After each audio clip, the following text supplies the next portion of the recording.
हर हर महादेव दोस्तों। आज मैं आपके सामने बद्रीनाथ धाम की पावन कथा लेकर आई हूँ। आप सभी से ध्यान पूर्वक सुने। बद्रीनाथ धाम की पावन एवं रहस्यमयी कथा इस प्रकार से है। भारत भूमि को देवताओं की भूमि कहा जाता है। यहाँ अनगिनत तीर्थ और धाम हैं जिनकी महिमा संसार भर में प्रसिद्ध है। उन्हीं पवित्र धामों में से एक है बद्रीनाथ मंदिर।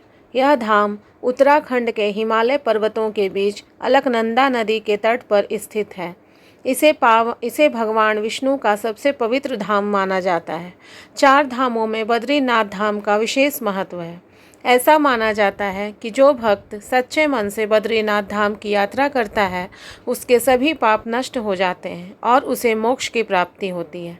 यह धाम केवल एक मंदिर नहीं बल्कि आस्था, भक्ति और तपस्या का प्रतीक है।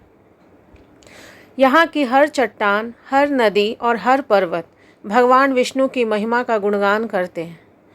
बद्रीनाथ नाम कैसे पड़ा?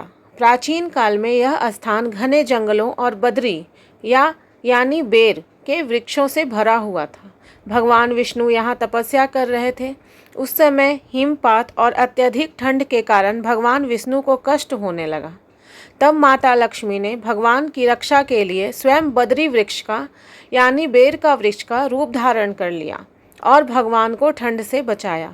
वर्षों तक माता लक्ष्मी उसी रूप में भगवान के ऊपर छाया बनकर खड़ी रही। भगवान विष्णु माता लक्ष्मी की इस कठिन तपस्या और प्रेम से अत्यंत प्रसन्न हुए। उन्होंने कहा, हे देवी, तुमने बद्री वृक्ष बनकर मेरी रक्षा की है, इसलिए आज से यह स्थान बद्रीवन कहलाएगा और मैं बद्रीनाथ नाम से पूजा जाऊंगा। इसी कारण इस धाम का नाम बद्रीनाथ पड़ा। नारद मुनि और भगवान विष्णु की कथा। एक बार देवर्षि नारद पृथ्वी भ्रमण करते हुए बैकुंठ पहुँचे। वहाँ उन्होंने देखा कि भगवान विष्णु शेषनाग पर विश्राम कर रहे हैं और माता लक्ष्मी उनके चरण दबा रही हैं। नारद जी ने सोचा कि भगवान संसार के पालनहार होते हुए भी आराम कर रहे हैं। तब उन्होंने भगवान से कहा कि प्रभु, संसार में लोग दुखी हैं और आप यहाँ विश्राम कर रहे हैं। भगवान विष्णु मुस्कुराए और बोले, हे नारद, समय आने पर मैं कठोर तपस्या करूँगा। इसके बाद भगवान विष्णु हिमालय की ओर चले गए और बद्री का आश्रम में तपस्या करने लगे। वर्षों तक उन्होंने कठोर तप किया। इसी तपस्या स्थल को आगे चलकर बद्रीनाथ धाम कहा गया। नर और नारायण की कथा। शास्त्रों के अनुसार भगवान विष्णु ने धर्म की स्थापना के लिए नर और नारायण ऋषि के रूप में अवतार लिया। दोनों ऋषि हिमालय में बद्रिकाश्रम में तपस्या करते थे। उनकी तपस्या इतनी कठोर थी कि देवता भी आश्चर्यचकित हो गए। इंद्रदेव को भय हुआ कि कहीं उनकी तपस्या से स्वर्ग का सिंहासन न डोल जाए। इंद्र ने अप्सराओं को उनकी तपस्या भंग करने के लिए भेजा, लेकिन नर और नारायण की तपस्या अडिग रही। भगवान ने अपनी शक्ति से एक अत्यंत सुंदर अप्सरा उत्पन्न की जिसका नाम था उर्वशी। इंद्र को अपनी भूल का एहसास हुआ और उन्होंने भगवान से क्षमा मांगी। तब भगवान ने कहा कि यह स्थान सदा तपस्या और भक्ति का केंद्र रहेगा। इसी कारण बद्रीनाथ धाम को तपोभूमि भी कहा जाता है। आदि शंकराचार्य और बद्रीनाथ धाम। समय बीतने के साथ यह धाम बर्फ और प्राकृतिक आपदाओं के कारण लोगों की दृष्टि से ओझल हो गया। लगभग 8वीं शताब्दी में महान संत आदि शंकराचार्य हिमालय की यात्रा पर निकले। उन्होंने अलकनंदा नदी में भगवान विष्णु की एक दिव्य मूर्ति देखी। कहा जाता है कि उन्होंने उस मूर्ति को नदी से निकालकर वर्तमान बद्रीनाथ मंदिर में स्थापित किया। इसके बाद इस धाम की महिमा फिर से पूरे भारत में फैल गई। आदि शंकराचार्य ने 4 धाम यात्रा की परंपरा भी स्थापित की, जिसमें बद्रीनाथ धाम को उत्तर दिशा का प्रमुख धाम माना गया। बद्रीनाथ मंदिर की अद्भुत विशेषताएं भी हैं। पहला है अखंड ज्योति। मंदिर में एक अखंड दीपक जलता रहता है। मान्यता है कि यह दीपक सदियों से जल रहा है। जब मंदिर के कपाट सर्दियों में बंद किए जाते हैं तब भी यह दीपक बुझता नहीं है। दूसरा, तप्त कुंड। मंदिर के पास एक गर्म पानी का कुंड है जिसे तप्त कुंड कहा जाता है। यहाँ का पानी अत्यधिक गर्म रहता है जबकि चारों ओर बर्फीला वातावरण होता है। भक्त मंदिर में प्रवेश से पहले इस कुंड में स्नान करते हैं। तीसरा, नीलकंठ पर्वत। बद्रीनाथ धाम के पीछे स्थित नीलकंठ पर्वत अत्यंत सुंदर दिखाई देता है। सूर्योदय के समय इसकी बर्फीली चोटियां और स्वर्ण जैसी चमकती हैं। पांडवों की बद्रीनाथ यात्रा। महाभारत युद्ध समाप्त होने के बाद पांडव अपने पापों से मुक्ति चाहते थे। तब वे भगवान विष्णु के दर्शन के लिए हिमालय की ओर निकले। कहा जाता है कि पांडव बद्रीनाथ धाम पहुँचे और भगवान विष्णु की आराधना की। इसके बाद वे स्वर्ग रोहिणी की ओर बढ़ गए।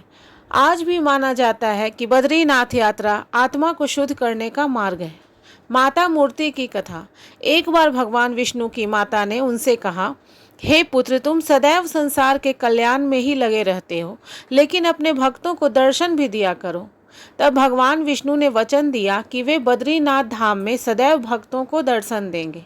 माता मूर्ति मंदिर आज भी बद्रीनाथ के निकट स्थित है और वहाँ विशेष पूजा होती है। बद्रीनाथ धाम की यात्रा के महत्व भी बहुत सारे हैं। हिंदू धर्म में माना जाता है कि बद्रीनाथ धाम की यात्रा करने से सभी पाप नष्ट हो जाते हैं, पूर्वजों को भी शांति मिलती है, जीवन में सुख शांति आती है, मोक्ष की प्राप्ति होती है। विशेष रूप से वृद्धावस्था में बद्रीनाथ यात्रा को अत्यंत पुण्यदायी माना गया है। बद्रीनाथ धाम के कपाट। हर वर्ष सर्दियों में भारी बर्फबारी के कारण मंदिर के कपाट बंद कर दिए जाते हैं। जब कपाट बंद होते हैं तब विशेष पूजा के बाद भगवान की गद्दी को जोशी मठ ले जाया जाता है। गर्मी के मौसम में अक्षय तृतीया के आसपास मंदिर के कपाट पुनः खोले जाते हैं। उस समय हजारों भक्त भगवान के दर्शन के लिए पहुंचते हैं। बद्रीनाथ धाम और चार धाम यात्रा। भारत के 4 प्रमुख धाम हैं। पहला जगन्नाथ मंदिर, दूसरा रामानाथ स्वामी मंदिर, तीसरा द्वारिकाधीश मंदिर और चौथा बद्रीनाथ मंदिर। इन 4 धामों की यात्रा जीवन में एक बार अवश्य करनी चाहिए। बद्रीनाथ धाम की आरती का दिव्य दृश्य। सुबह और शाम की आरती अत्यंत मनमोहक होती है और घंटियों की ध्वनि, वेद मंत्रों का उच्चारण और भक्तों की भक्ति वातावरण को दिव्य बना देती है। ऐसा लगता है कि मानो स्वयं देवता वहां उपस्थित हो गए हों। अलकनंदा नदी की महिमा। बद्रीनाथ धाम के पास बहने वाली अलकनंदा नदी को अत्यंत पवित्र माना जाता है। कहा जाता है कि इस नदी में स्नान करने से मनुष्य के पाप धुल जाते हैं। हिमालय से निकलने वाली यह नदी आगे चलकर गंगा में मिल जाती है। भक्त और भगवान की अद्भुत कहानी। कहा जाता है कि एक गरीब भक्त प्रतिदिन बद्रीनाथ भगवान का नाम लेता था। उसकी इच्छा थी कि वह एक बार भगवान के दर्शन करे, लेकिन उसके पास यात्रा के लिए धन नहीं था। वह रोज भगवान से प्रार्थना करता कि हे प्रभु, मैं आपके दर्शन कैसे करूं?